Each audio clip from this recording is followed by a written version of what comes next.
বন্ধুরা এই সেই ভয়ঙ্কর হাজার বছর পুরনো বটগাছ, যে বটগাছ ঘিরে অনেক ভয়ঙ্কর ভয়ঙ্কর ঘটনা ঘটেছে। আমরা এখন সেই বটগাছের নিচেই দাঁড়িয়ে আছি, আর এখান থেকে আমরা একটা চমৎকার দৃশ্য দেখতে পাচ্ছি। দেখুন, এখানে একজন টার্জেন দেখতে পাচ্ছি এদিক ওদিক ছোটাছুটি করছে সেই হাজার বছরের পুরনো বটগাছের শিকড় ধরে।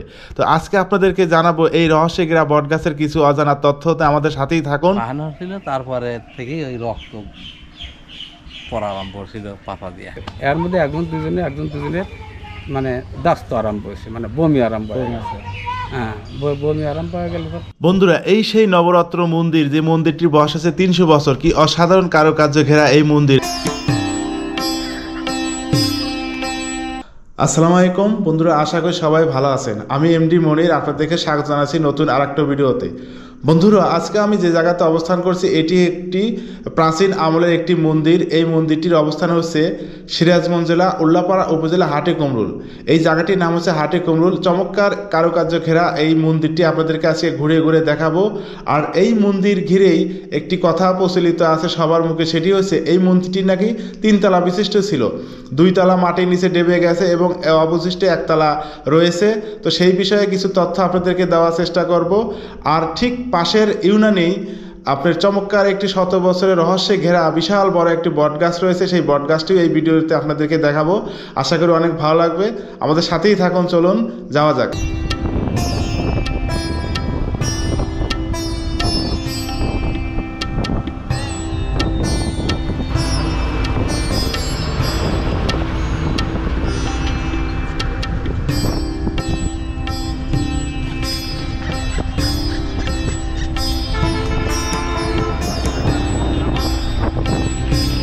বন্ধুরা এই যে দীর্ঘক্ষণ আমরা জার্নিং শেষে এখানে বিশাল বড় একটি গোলচক্কর দেখতে পাচ্ছি। দেখুন, এখানে অত্যন্ত ব্যস্ত একটি গোলচক্কর আমরা এখন এসে পৌঁছেছি। আর এই গোলচক্করটির নাম হচ্ছে সিরাজগঞ্জ মোড় বলে।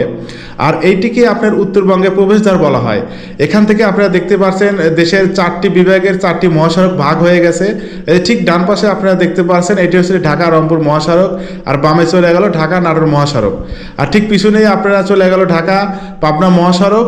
আর এখানে আপনার অত্যন্ত ব্যস্ত একটি আপনার মোড় আমরা দেখতে পাচ্ছি। এখানে চতুর্থ সাইড থেকে গাড়ি একযোগে আসে বিভিন্ন রাস্তায় ভাগ হয়ে যাচ্ছে, এরকম একটা দৃশ্য কিন্তু আমরা এখানে দেখতে পাচ্ছি।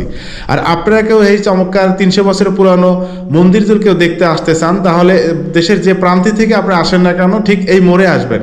এই মোড়ে আসলে পরে এখান থেকেই আপনারা ঠিক ঢাকা রংপুর মহাসড়কের দিকে একটু গেলেই আপনার একটি ছোট রাস্তা পেয়ে যাবেন। সেখান থেকেই আপনারা সেই 300 বছরের পুরানো চমৎকার মন্দিরটি পরিদর্শন করতে পারবেন। তো আপনারা আমাদের সাথেই থাকুন, আমরা এখন সেই রাস্তা ধরেই যাচ্ছি। তো চলুন যাওয়া যাক।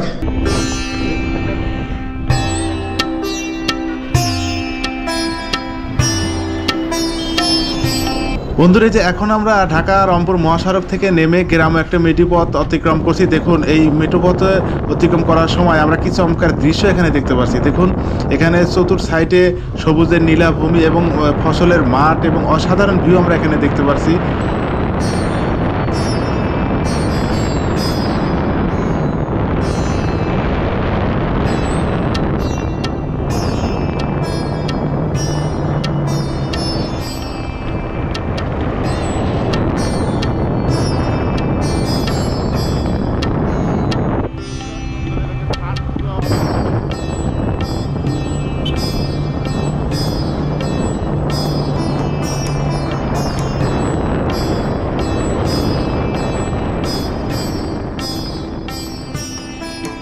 বন্ধুরা যে এখন আমাদের সেই কাঙ্ক্ষিত স্থানে আমরা পৌঁছে গেছি। দেখুন, এখন ঠিক আমরা সেই নবরত্ন মন্দিরের ঘেটে পৌঁছেছি এবং আমরা এখন ভিতরে প্রবেশ করব। এখানে আপনাদেরকে বলে রাখি, এখানে ভিতরে প্রবেশ করতে আপনাদেরকে কোনো টিকিট ক্রয় করতে হবে না। এখানে কোনো টিকিটের ব্যবস্থা আমরা দেখতে পাচ্ছি না। তবে এখানে আপনাকে আপনার নাম এন্ট্রি করতে হবে।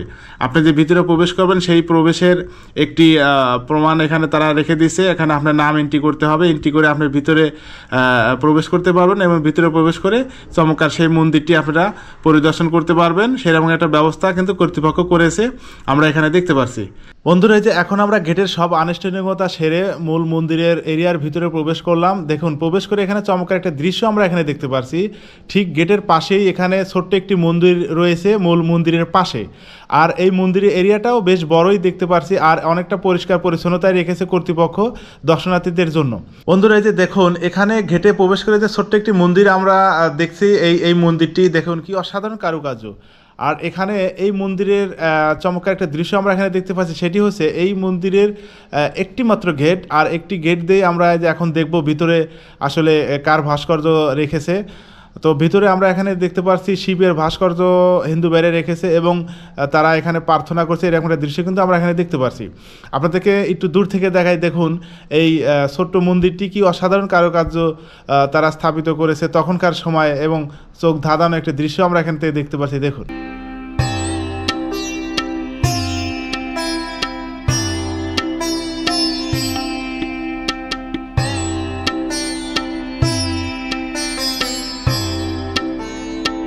বন্ধুরা, এই যে এখন আমি মূল মন্দিরের ভিতরে প্রবেশ করছি। মন্দিরের এই যে এখন যে স্থানে দাঁড়িয়ে আছে, এটা ছিল মন্দিরের একটি এরিয়া।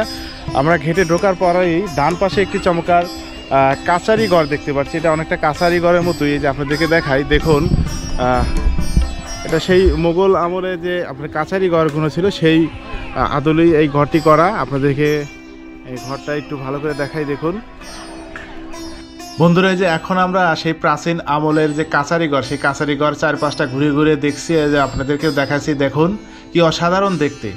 আমরা এই যে এখানে একটি সাইনবোর্ডও দেখতে পাচ্ছি। এখানে সাইনবোর্ডে হয়তো তখনকার সময়ের কিছু সময়সূচি এবং কিছু নিয়ম কারণ এখানে লিপিবদ্ধ তারা করেছে, কিন্তু সেই সাইনবোর্ডটা এখন অনেকটা মুছে গেছে, বোঝা যাচ্ছে না আসলে কি লেখা আছে এখানে। তবে এখানকার কিছু নিয়ম কারণ হয়তো এখানে লেখা আছে, সেরকম একটা দৃশ্য কিন্তু এখানে রয়েছে। আর বাইরে থেকে দেখেন কি অসাধারণ দেখতে এই ছোট্ট কাছারি ঘরটি, এবং বেশ কয়েকটি দরজা আমরা এখানে দেখতে পাচ্ছি, কিন্তু অধিকাংশ দরজাই তারা এখানে এখন মুখ লাগিয়ে দিয়েছে। তবে একটি দরজা খোলা আছে, আমরা সেটি দিয়ে ভিতরে প্রবেশ করে আপনাদেরকে ভিতরের কিছু দৃশ্য দেখাবো। বন্ধুরা, এই যে প্রাচীন যুগের যে আপনার সেই ঘরটি, এই যে মন্দিরের এরিয়ার ভিতরেই, এটা কাছারি ঘরই মনে হচ্ছে। তো আমরা এখন এই ঘরের ভিতরে প্রবেশ করবো, দেখি ভিতরে কি দেখতে পাই, আপনাদেরকে একটু দেখাই, চলুন।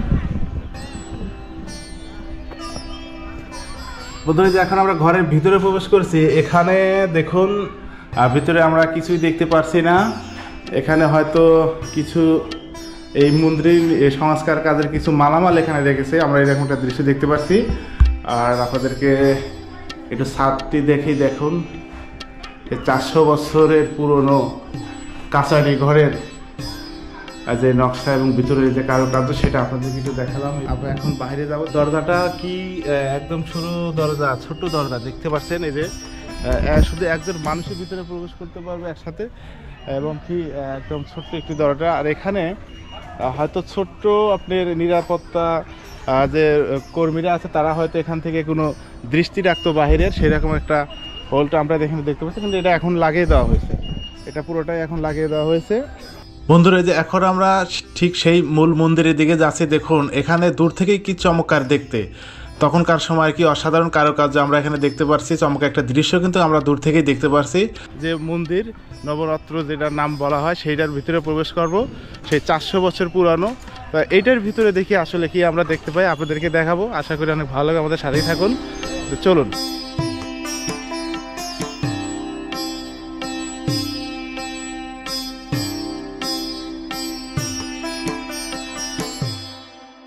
বন্ধুরা, যে আপনাদেরকে আরেকটি তথ্য দিয়ে রাখি, সেটি হচ্ছে এই যে এখানে যে আমরা মন্দিরটি ঘুরে ঘুরে দেখছি, এবং এক ভাইকে জিজ্ঞাসা করছিলাম আমরা যে আসলে কি এই মন্দিরটি 3 তলা বিশিষ্ট ছিল, যে 2 তলা মাটির নিচে ডেবে গেছে, এইরকম আসলে একটা কথা আমরা কিন্তু শুনতে পেলাম।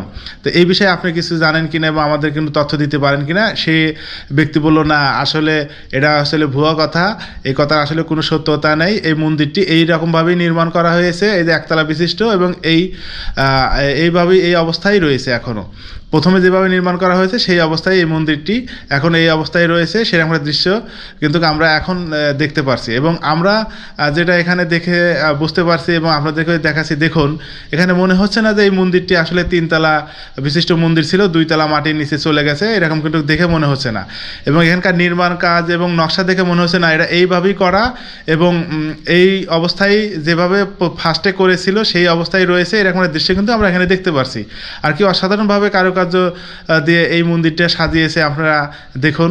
এবং দূর থেকে মনে হচ্ছে যে এই মাত্র হয়তো এই মন্দিরটিকে ঘষে মজে ধুয়ে রং করেছে, এরকম একটা দৃশ্য কিন্তু আমরা দেখতে পাচ্ছি। কিন্তু না, এই ইটগুলো এমন কালারই, তখনকার সময় যে কালার দেখা গেছে এখনও এই কালারই কিন্তু আমরা দেখতে পারছি, এবং শত শত বছর এই রকমই থাকবে এরকম একটা দৃশ্য কিন্তু আমরা এখানে দেখতে পাচ্ছি। বন্ধুরা, যে এখন আমরা মূল মন্দিরের ভিতরে প্রবেশ করছি। ভিতরে প্রবেশ করে দেখুন কি চমৎকার দৃশ্য আমরা এখানে দেখতে পারছি। এখানে কি অসাধারণ কারুকার্যের মাধ্যমে এই মন্দিরটি নির্মাণ করা হয়েছে। আপনারা বাইরে থেকে মনে করবেন হয়তো যে ভিতরে অনেক রুম, অনেকটা কক্ষ রয়েছে, কিন্তু না, এখানে প্রত্যেকটাই দেখুন পিলারের উপরে সাজিয়ে এবং পিলার দিয়েই এই মন্দিরটাকে নির্মাণ করা হয়েছে, এবং প্রত্যেকটা পিলারের পাশেই একটি করে দরজা তারা নির্মাণ করেছে।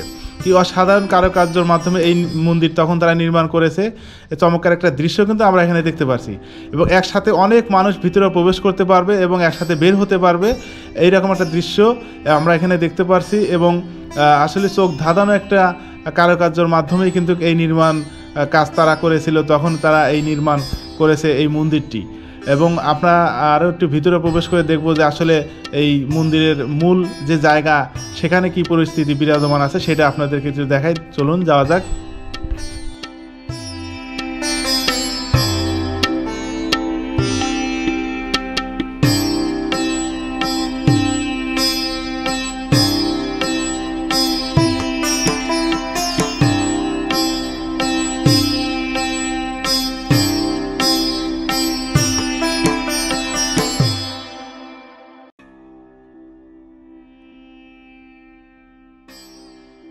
প্রবেশ করে এখানে প্রথম এটা একটি বারান্দা, তারপরে আর দ্বিতীয় বারান্দা এবং তৃতীয় গেটটি পার হওয়ার পরে প্রথম গেট, দ্বিতীয় গেট, তৃতীয় গেট পার হওয়ার। তো বন্ধুরা, যে এখন আমরা ঠিক মাঝখানে যে একটি কক্ষ রয়েছে, একটি রুম আপনারা বলতে পারেন, দেখেন ছোট্ট একটি রুম, এবং এই রুমেও কিন্তু চারপাশ থেকে ভিতরে প্রবেশ করা যাবে।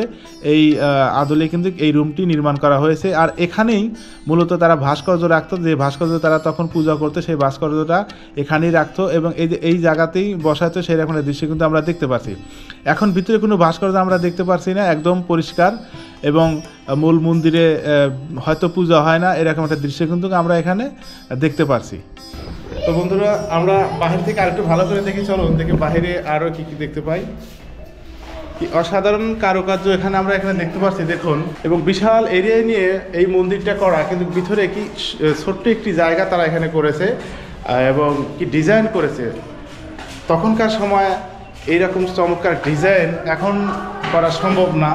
আপনারা দেখতে পাচ্ছেন এই যে পাথর এবং ইট চুন দিয়ে এই চমৎকার ডিজাইন তারা এখানে করেছে। বন্ধুরা, এই যে এখানে একটি আমরা বিশাল বড় একটি সাইনবোর্ড দেখতে পাচ্ছি। দেখুন এই সাইনবোর্ডে কিন্তু এই মন্দির সম্পর্কে অনেক মূল্যবান তথ্য দেওয়া রয়েছে, এমন একটি দৃশ্য কিন্তু আমরা এখানে দেখতে পাচ্ছি। এই মন্দিরটি কত সালে স্থাপিত করা হয়েছে সেই একটা তালিকাও কিন্তু আমরা এই সাইনবোর্ডে দেখতে পাচ্ছি। তো চলুন আমরা একটু সাইনবোর্ডটা পড়ে দেখি এই মন্দিরটি কত সালে নির্মাণ করা হয়েছে। তো বন্ধুরা, এই যে এখানে লেখা রয়েছে, জানা যায় যে নবাব মুর্শিদ কুলি খানের শাসন আমলে রামনাথ ভাতুরী নামের জৈনিক তহসিলদার 1704 সালে এই মন্দিরের নির্মাণ কাজ শুরু করে এবং 1728 সালের মধ্যবর্তী সময়ে এটি নির্মাণ করেছিলেন। বন্ধুরা, আপনাদেরকে যে এখানে ঘুরে ঘুরে দেখালাম 300 বছরের পুরনো একটি মন্দির। তো ঠিক পাশেই আপনার 400 বছর পুরনো একটি বটগাছ রয়েছে বিশাল এলাকা জুড়ে। তো সেই বটগাছটি আপনাদেরকে দেখাবো। এখন আমরা সেই বটগাছের উদ্দেশ্যে রওনা দিচ্ছি, আমাদের সাথেই থাকুন, চলুন যাওয়া যাক।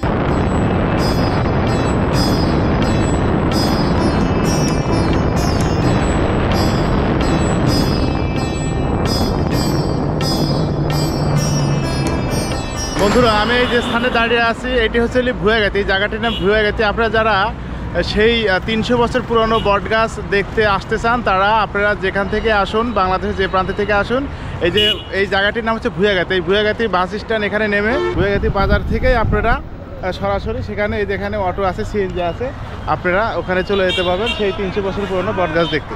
তো আমরা এখন ওইদিকেই যাচ্ছি, চলুন আমাদের সাথেই থাকুন, চলুন যাওয়া যাক। এই যে দেখতে পাচ্ছেন এখানে অসংখ্য আপনার ভ্যান এবং সিএনজি দাঁড়িয়ে আছে, এবং যে কোনো আপনার যানবাহনেই আপনারা সেই 300 বছরের পুরনো যে বিশাল বড় বটগাছ, সেই বটগাছটা আপনারা দেখতে যেতে পারেন, এবং আমরা ওইদিকে যাচ্ছি। বন্ধুরা, যে এখন আমরা যে হাইওয়েটি অতিক্রম করছি, যে দেখতে পাচ্ছেন এটা হচ্ছে বগুড়া রংপুর মহাসড়ক। আর আমরা দেখুন এই যে বুয়াগাতি বাজার ছেড়ার সাথে সাথে ওই যে ঠিক সামনেই আমরা দেখতে পাচ্ছি সেই ইটভাটা। ওই যে ইটভাটায় দেখেন এই ওখানে চিংড়ি দেওয়া সেই ধোঁয়া উঠছে। আর আমরা এই ইটভাটা থেকেই বাম দিকে নেমে যাব লিঙ্ক রাস্তাতে, আর লিঙ্ক রাস্তার সামনে এগেলেই সেই রহস্যেরা বট গাছ আমরা দেখতে পারবো। তো আমাদের সাথেই থাকুন। তো বন্ধুরা, এই যে এখন আমরা এই যে ঢাকা রামপুর মহাসড়ক থেকে আমরা এখানে এই যে লোকাল রাস্তায় লিঙ্ক রাস্তায় নেমে পড়লাম। আর এই যে এখানে দেখেন বিশাল বড় ইটভাটা দেখতে পাচ্ছেন। বন্ধুরা, আমাদের সাথেই থাকুন, চলুন দেখি সেই 300 বছরের পুরানো বিশাল আকৃতির বট গাছ আমরা দেখতে যাচ্ছি। দেখুন সেই গ্রাম অঞ্চলে কি ভিউ, এবং সবুজের নীলাভূমি, গ্রামের আঁকা বাঁকা পথে, এবং দেখুন সেই বাঁশবাগানের মাছ দিয়ে আমাদের গাড়ি চলে যাচ্ছে। গ্রামের সেই সুন্দর সবুজ ভিউ তো আপনারা দেখতেই পারছেন, কি চমৎকার রাস্তা, এবং রাস্তার দোনো পাশেই দেখুন সেই চমৎকার চমৎকার বাড়ি দেখতে পাচ্ছি, টিন শিট বাড়ি এবং বিল্ডিং সব মিলেই চমৎকার একটি পরিবেশ গ্রামের সেই মেট্রো পথে আপনারা দেখতে পারবেন। এখানে বন্ধুরা, আমরা সেই কাঙ্ক্ষিত স্থানে চলে এসেছি। এই দেখুন আমরা সেই বট গাছের এরিয়াতে চলে এসেছি, এবং এখানে আসার পরেই আমাদের গাওটা একটু ছিমছিম করছে, একটু ভয়ঙ্কর ভয়ঙ্কর ভাব হচ্ছে। দেখুন এই যে বট গাছের পাশেই একটি সুন্দর চমৎকার নদী বয়ে গেছে, আর এটি হচ্ছে সেই বট গাছ। আপনাদেরকে ঘুরে ঘুরে দেখাবো এবং আমরা দেখবো, তো আমাদের সাথেই থাকুন।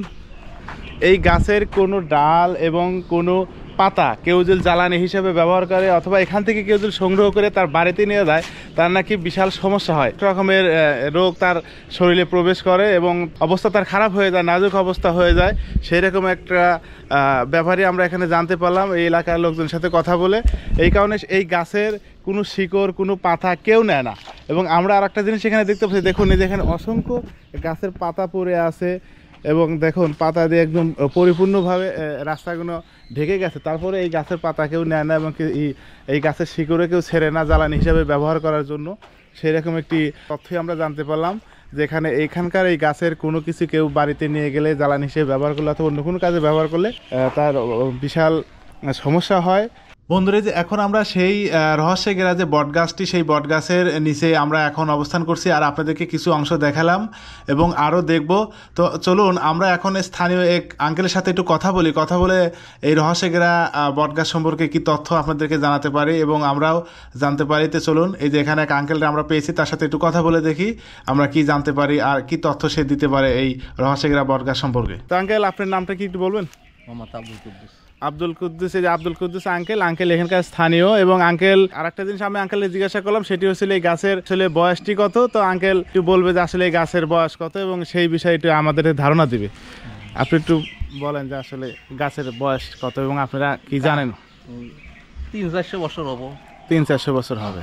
আচ্ছা, এখানে আসলে কেউ বলতে পারে না যে গাছের নির্দিষ্ট বয়স কত। আপনারা যেমন জানেন যে আপনারা বাবারা বলছে, তারাও এইরকম দেখছে, আপনারাও বলতেছেন আমরা এইরকম, আপনার দাদাও দেখছে এই অবস্থা।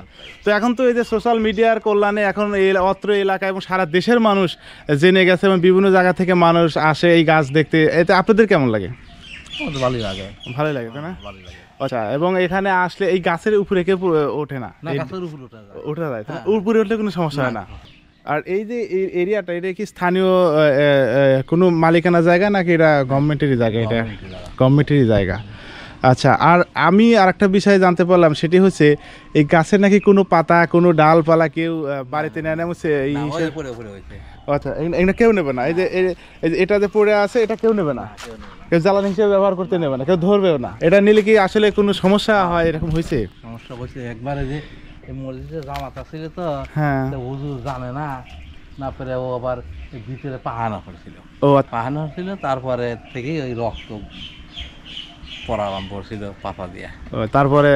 তারপরে ওষুধ পাতি তো কমলো না, তখন এলাকার লোক জানবে পাইলো, জানে তাকে বললো যে আপনি এক কাজ করেন, ওইটা পরিষ্কার করে দেন, পরিষ্কার করে দিয়ে ওই দুধ আর কলা দিয়ে মাপ চান। আমি জানি না, তাই করলো, তারপরে সেরে গেল। ও আচ্ছা আচ্ছা, তারপরে সেরে গেল। ধন্যবাদ আঙ্কেল, আপনাকে অসংখ্য ধন্যবাদ, ভালো থাকবেন না।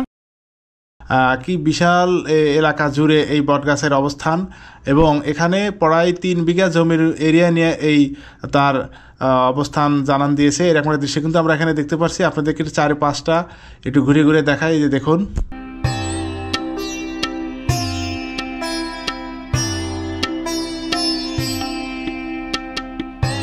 তো বন্ধুরা চলুন, এই যে এই ঠিক এই বটগাছের পাশেই এক বাড়ির এক আঙ্কেলের সাথে একটু কথা বলবো। তিনি যেহেতু এখানকার স্থানীয়, তো তার সাথে আমরা একটু কথা বলে আরও বিস্তারিত জানতে চাই এই গাছ সম্বন্ধে, এবং এখানকার কিছু অজানা কিছু ঘটনা এবং কিছু রহস্যজনক কিছু ঘটনা সম্পর্কে আমরা ওনার কাছ থেকে কিছু জানবো। তো চলুন যাওয়া যাক। 71-72 এক বন্যা হয়, ঠিক আছে, তখন আমরা একবারে ছোট। আচ্ছা আচ্ছা। ওই বন্যাত এক বাইদার বর আসছিল, আসার পর তখন এই ডালডুল মরা ডালডুল দেখে ওরা খুশি যে আমরা জ্বালানি হিসেবে ব্যবহার, জ্বালানি হিসেবে ব্যবহার করবো। আচ্ছা আচ্ছা, ঠিক আছে। তখন ওই ছোট ছোট নাও থাকছে পিছনে, ওই নায়ের উপর তুলে মানে পেড়ে পেড়ে তুলে তুলে নিয়ে মানে ওরা এইটি দিয়ে সলঙ্গার বাড়ির চলে গেছে একবারে। আচ্ছা আচ্ছা, হ্যাঁ সলঙ্গা আছেন তো, সলঙ্গার বাড়ির চলে গেছে। এর মধ্যে একজন দুজনের মানে দাস্ত আরম্ভ হয়েছে, মানে বমি আরম্ভ হয়ে গেছে।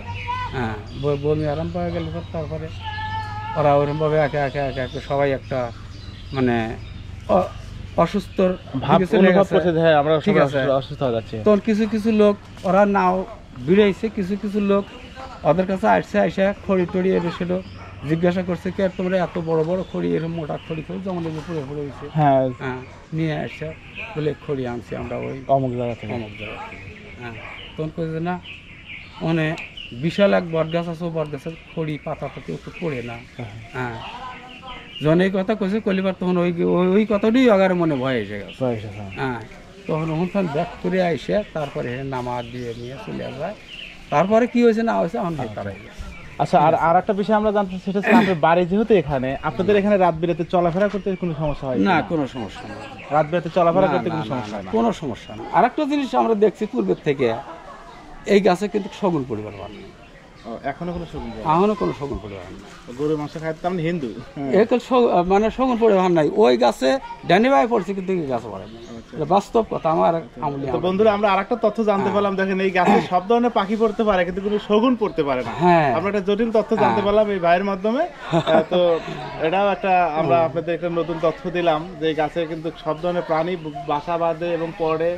এই গাছের যে গোটা শগুন পড়ে কিন্তু শগুন পড়তে পারে না। জ্যৈষ্ঠ মাসের 15 তারিখে 15 দিনের দিন মনে হয় যে মেলা নাগে। আমি ওটা আল্লাহরই কারিগরি, আমি পিছিয়ে কি হয় না হয়, উত্তরে বাতাস উঠবো, উত্তরে বাতাস উঠে মনে হয় একটা সুইচে ওই দিক নিয়ে ওই যে মনে হয় বাড়ির দিকে ওই দিন হবে বাতাস একটা উঠবে, উঠবই। ও আচ্ছা আচ্ছা, একটু ধারণা। তো বন্ধুরা, যে আপনারা আরেকটা তথ্য জানতে পারলাম, যেখানে দেখেন অনেক গাছে জ্যৈষ্ঠ মাসে একটি এখানে মেলা হয়, সেই মেলার দিন একটি ঝড় হয়, ঝড়ে এই পাতাগুলো সব উড়ে ওই যে পাশে যে একটা খাল দেখতে পাচ্ছেন ওইটা তো পড়ে যায়, এটা পুরোটাই পরিষ্কার হয়ে যায়। এটাও একটা অলৌকিক ঘটনা এখানে ঘটে, এই ভাইয়ের মাধ্যমে আমরা জানতে পারলাম এবং আপনাদেরকেও জানালাম। আর আপনার গাছটা দেখেই তো বুঝতে পারছেন যে বিশাল বড় এবং বিশাল আকৃতির একটি গাছ। তো আপনাদেরকে আরেকটা তথ্য দিয়ে, সেটা হচ্ছে এই ভাইয়ের বাবা বেঁচে ছিল 100 কত বছর বললেন? আমার বাবা ছিল প্রায় 96-97, আর আমার দাদা ছিল 117 বছর। আচ্ছা, ওনার দাদা ছিল 117 বছর এই পৃথিবীতে জীবিত। ওনার দাদা বলে গেছে যে এই গাছের বয়স আনুমানিক 1000 বছরের মতো হবে। তারপরে তারাও নাকি তার দাদার কাছে শুনে গেছে, তারাও এই অবস্থায় দেখেছে। তো এই বিশাল একটি দীর্ঘমেয়াদী একটি গাছ আমরা এখানে দেখতে পাচ্ছি, বিশাল হায়াতপূর্ণ একটি গাছ। তো আপনাদের এই গাছটার আরো ডিটেলস আপনাদেরকে কিছু তথ্য জানাবো এবং আমরা একটু পুরো গাছটা ঘুরে ঘুরে দেখবো। তো আপনার আরেকটা জিনিস এই ভাইয়ের কাছ থেকে জানতে চাইছিলাম, সেটা হচ্ছে তারা যেহেতু এই গাছের আশেপাশেই তারা বসবাস করে, এখানকার তারা স্থানীয়, তাদের কোনো সমস্যা হয় কিনা। আমরা যতটুকু শুনতে পারলাম এই গাছে কেউ এই গাছের ঢাল ধরলেই তার সমস্যা হয়, তার এখানে কোনো কিছু নিয়ে গেলে সমস্যা হয়।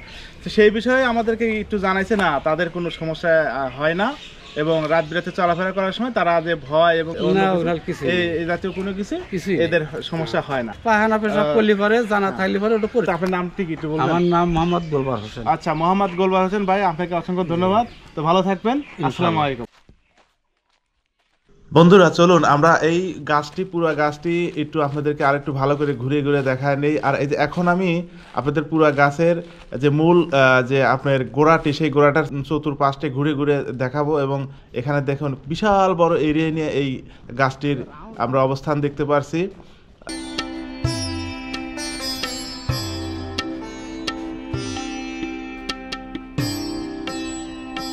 আমরা এক বাড়ি দেখতে পাচ্ছি, সেই বাড়ির আঙিনা পার হয়ে গেছে এই ডান পাশের ডালগুলো। আর এখানে এই মূল গাছ থেকে শিকড় সামনের দিকে যে দেখুন, এখানেও আর একটা গাছ তৈরি হয়েছে, এরকম একটা দৃশ্য আমরা এখানে দেখতে পাচ্ছি। দেখুন বন্ধুরা, এই যে এখানে আমরা কি চমৎকার একটা দৃশ্য দেখতে পারছি। এখানে কিছু তরুণ পোলাপান দেখুন, তারা এই রহস্য ঘেরা এই বটগাছটির শিকড় ধরে এদিক ওদিক দোল খেলছে। আর মনে হচ্ছে যে বনের ভিতরে কোনো টার্জেন এদিকে ওদিকে ছোটাছুটি করছে, এই এক ডালে থেকে আরেক ডালে যাচ্ছে, এরকম একটা দৃশ্য কিন্তু আমরা এখানে দেখতে পারছি। বন্ধুরা, যে এখন যে আমরা নদীটি দেখতে পাচ্ছি, এই সেই নদী, যে নদীর কথাই এই স্থানীয় আঙ্কেলের কাছে আমরা শুনলাম। এই নদীতেই বিশাল এক বেদে বহর যায়, যাওয়ার পথে তারা এখানে চমৎকার কিছু জ্বালানি দেখতে পায়, এই গাছের কিছু লার্কি দেখতে পায়। তারা সেটা সংগ্রহ করে নিয়ে সাথে নিয়ে চলে যায়। যাওয়ার পরে কিন্তু তারা এই পুরো বেদে বহর অসুস্থ হয়ে পড়ে। অসুস্থ হয়ে পড়ার পরে কিন্তু তারা এখানে আবার এসে সেই লাঠি ফেরত দিয়ে যায়। এরকম একটা ঘটনা কিন্তু আমরা এখানে এক স্থানীয় আঙ্কেলের কাছে শুনতে পেলাম। আর এই সেই নদী, এই নদীর ঠিক পারেই কিন্তু এই বটগাছের অবস্থান। আর নদীটাও অনেক চমৎকার নদী দেখতে পাচ্ছেন। এখানে অনেকটা পানি কম দেখতে পাচ্ছি, এখন যেহেতু নদীর শুকনো মৌসুম, এখানে পানি অনেকটা কম দেখতে পাচ্ছি। নদীটা অনেক চমৎকার, নদীর ঠিক পাশেই একটা চমৎকার একটা আমরা বাঁশের সেতু দেখতে পাচ্ছি।